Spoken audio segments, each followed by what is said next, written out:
I'm Olive, and I'm 30 years old. My husband Walter is 35, and he's been working overseas for the past year. I was left behind in our home country working a job I hated and struggling to make ends meet. The plan was for Walter to send money back home each month to support me and our families, more specifically his mother, Linda.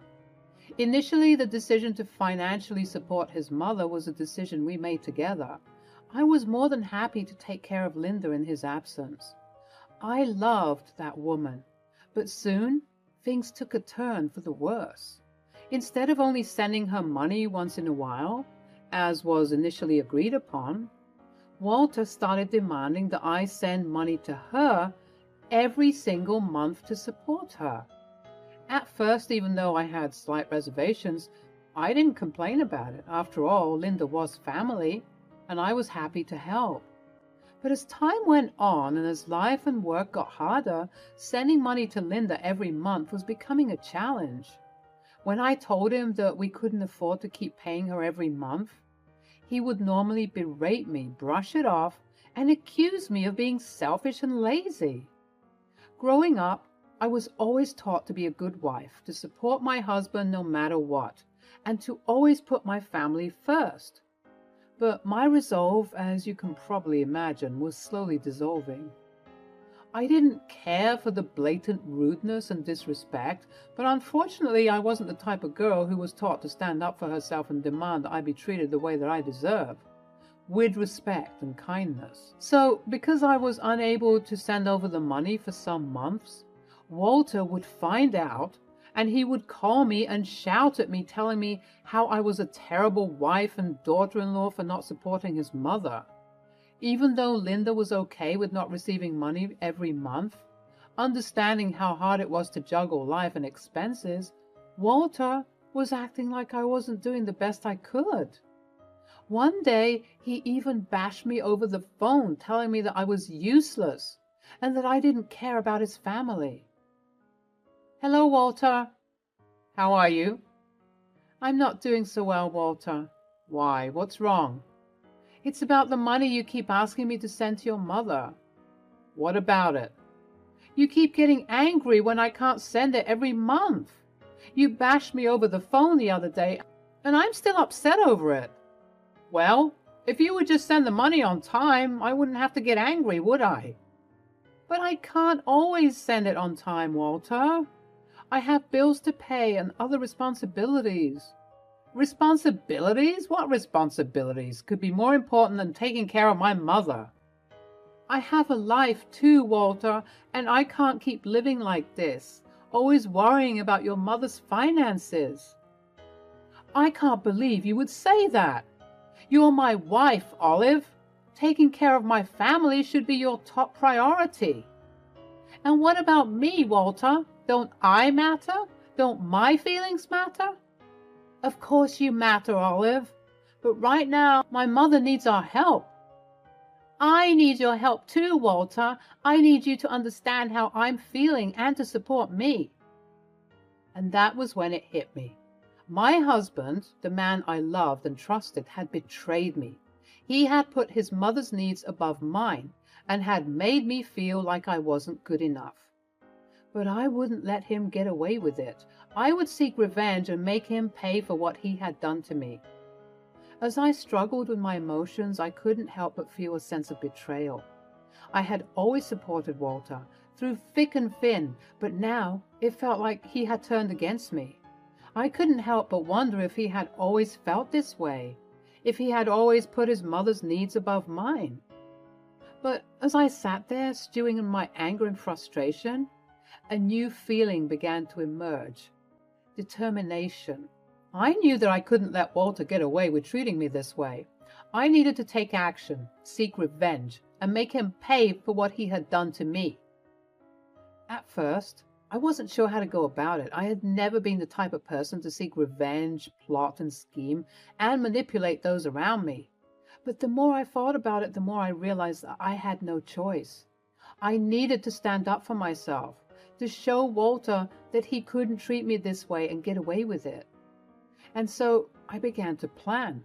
I researched ways to get back at him, to make him feel the same pain and humiliation that he had inflicted upon me. I reached out to old friends and allies, people who could help me with my quest for revenge.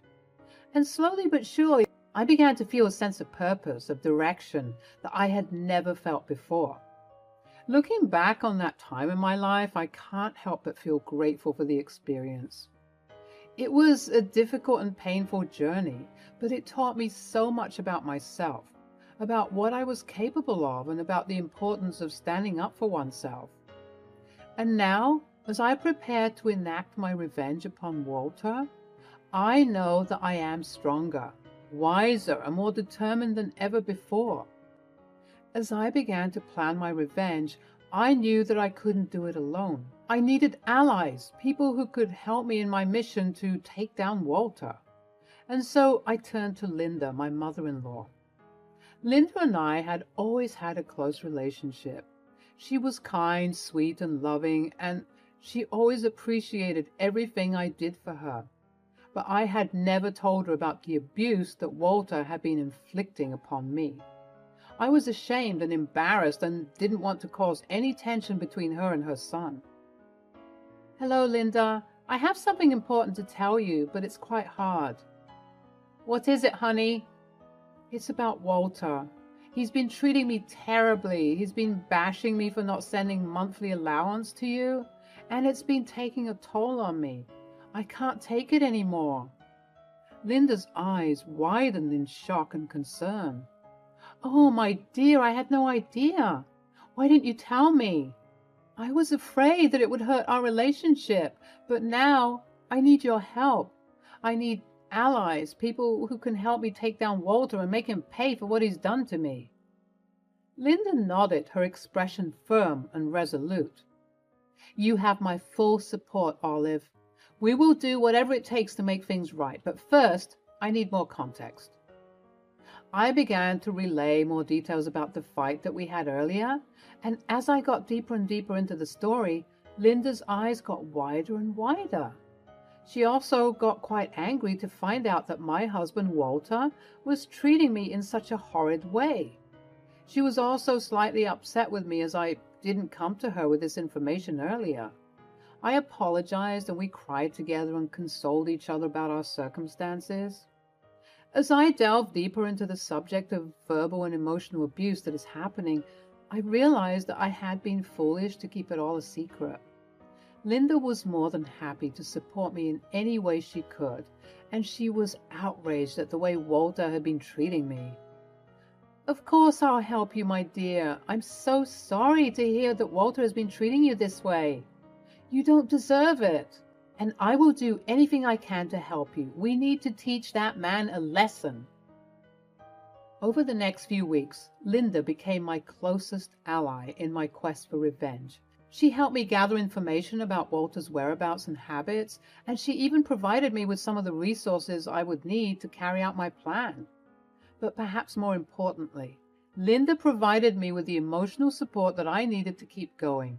It had been so long since I got any form of emotional support that it was so refreshing and relaxing to be in this new lifestyle.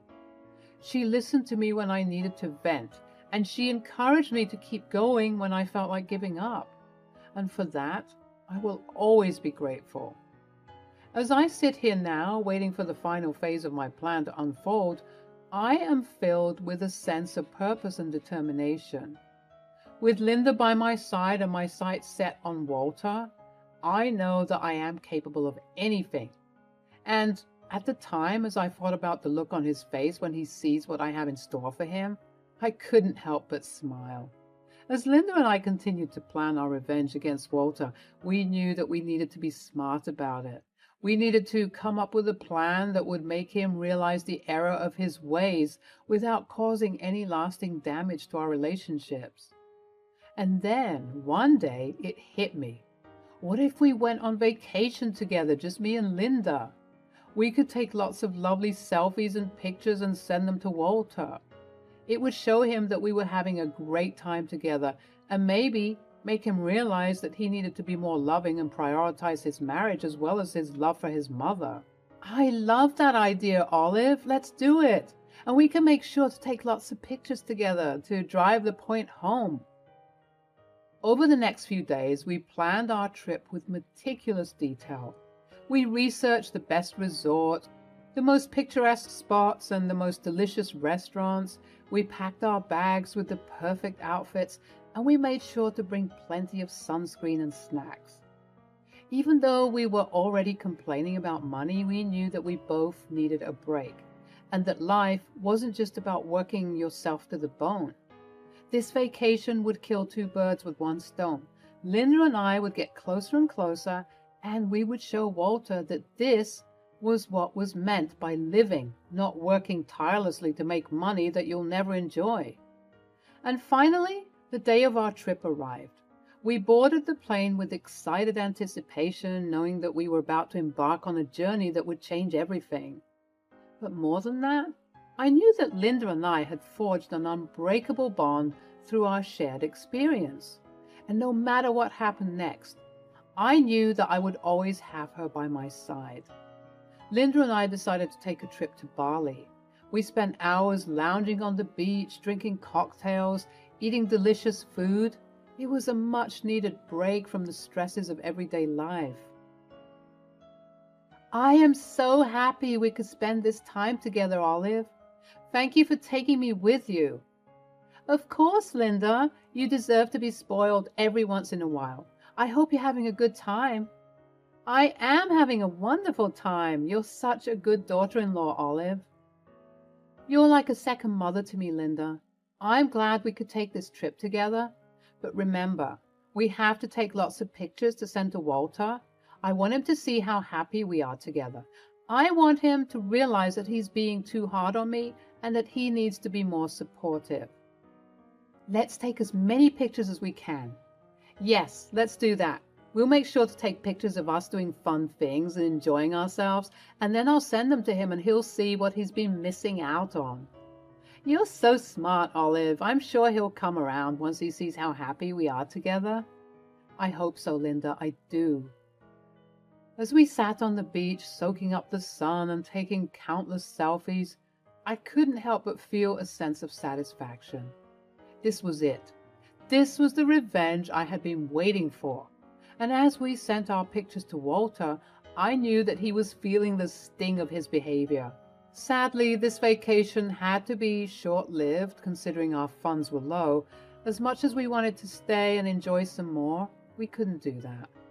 As we returned from our vacation, I felt both anxious and excited to put my plan into action. Walter had no idea what was coming, and I couldn't wait to see his reaction.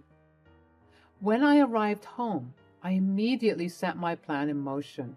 I took a few more selfies with Linda, making sure to capture all the beautiful moments and the beautiful tans we got when we were on our trip.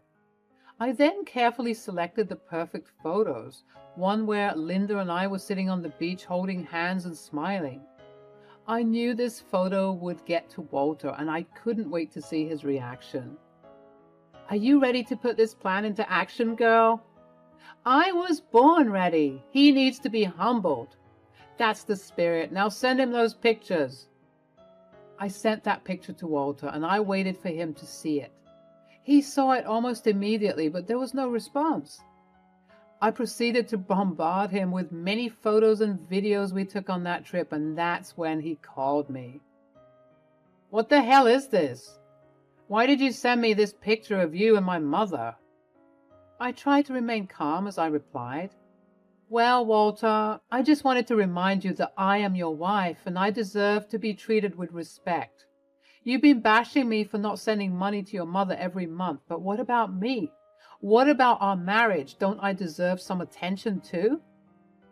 Okay, but why are you taking pictures with my mother? Because there is enough space for the both of us to thrive and enjoy life. Mom, when did you get here? I was with Olive way before we took that trip to Bali. Bali? Do you know how expensive vacationing is? It's ridiculous, right? I wish we stayed longer. Now you listen here. I don't like the way you've been treating Olive. You told her? Of course she told me, and I'm extremely angry and disappointed with you. I didn't raise you like this. Why are you treating your wife like she's the dirt underneath your shoe, when she's the one who's holding down the fort back home? What if she just decided to up and leave and marry a wealthier man? We all know she has the looks for it. But here you are, berating her even though she's doing her best every single day. I told you to stop sending me allowance money months ago. I really don't need that much. When you were sending the money, I thought that you were good for it. I didn't know you two were struggling. And here you are, making it worse for your wife when you need to be supporting her. Now you better apologize for all of the stress you put her through instead of shouting at her and berating her for no good reason. Why don't you put that same energy into working harder so that you can have more money? Walter was silent for a few moments. This was the first time I saw him stunned and completely speechless. And then something more shocking came about. He started to cry. Linda and I kept silent as we heard him sob over the phone. I'm so sorry, Olive. I didn't realize how much I was neglecting you. I've been so focused on my mother's needs that I forgot completely about yours. Please forgive me. I understand you, Walter, and honestly, your mother is right. If someone else was in my shoes, they probably would have left you by now. But I'm stuck beside you through thick and thin. I'm afraid I won't allow you to abuse me anymore. You have to be kinder, and you have to be more lenient. I understand, Olive. I promise that my behavior will change. I will never take you for granted ever again. We cut the call, and Linda expressed how proud she was of me for standing up for myself like that. Honestly, I was shocked myself too with the way that I stood up for myself. As the weeks turned into months, the resolution of our confrontation continued to unfold. Walter made a sincere effort to mend our relationship and prove his commitment to change. He started by actively participating in our conversations, asking about my day and expressing genuine interest in my thoughts and feelings. It was as if a new level of understanding had blossomed between us. We embarked on a journey of rediscovery, taking the time to communicate openly and honestly about our needs and desires. We attended couples therapy together, where we learned valuable tools to strengthen our bond and cultivate a healthier dynamic. The therapy sessions provided a safe space for us to address past wounds and heal together. In the process, I also shared with Walter the emotional toll his expectations regarding his mother's financial support had taken on me. He genuinely listened and expressed regret for the pressure he had unknowingly placed upon me. Together, we established clearer boundaries and found a compromise that balanced our responsibilities to both our families and our well-being. The resolution of our conflict had a ripple effect on those around us. Linda, who had been unaware of the extent of our struggles, witnessed the transformation in our relationship with joy and relief. She praised our efforts to rebuild our connection and was grateful for the newfound harmony in our lives. I know you two will be all right. You just hit a rough patch in the road, but I'm glad that this situation managed to bring us closer together as mother-in-law and daughter-in-law. There aren't even enough of those healthy relationships dynamics. So going on that trip together was beautiful for us. Thanks once again, Olive. It was my pleasure. Thank you for helping me out. Our journey wasn't without its challenges, and there were times when doubts crept in. Lingering insecurities and the remnants of past grievances occasionally resurfaced, threatening to cast shadows over our progress. However, through open communication and a shared commitment to growth, we faced these challenges head-on, ensuring that they didn't hinder our newfound happiness. As time went on, the resolution brought a sense of closure and healing. The wounds caused by our previous conflicts slowly faded, replaced by a deeper understanding and appreciation for one another. We learned from our mistakes and vowed never to take each other for granted again. The experience taught me the importance of standing up for oneself and demanding the respect and love we all deserve in a relationship. It also emphasized the power of forgiveness and the potential for growth and transformation within even the most broken of connections. In the end, our resolution wasn't solely just about revenge or proving a point. It was about rekindling the love that had initially brought us together. It was a testament to the resilience of love and the transformative power of self-reflection and personal growth. And as we moved forward together, we did so with a renewed sense of hope and a commitment to nurturing our marriage, cherishing the lessons learned along the way. I knew that my plan had worked. I had finally gotten through to Walter and made him see the error of his ways. From that day on, he started to prioritize our marriage, and we were happier than ever before. Looking back on it now, I realized that my revenge was not about hurting Walter. It was about making him understand how his actions were affecting me and our marriage. And in the end, it all worked out.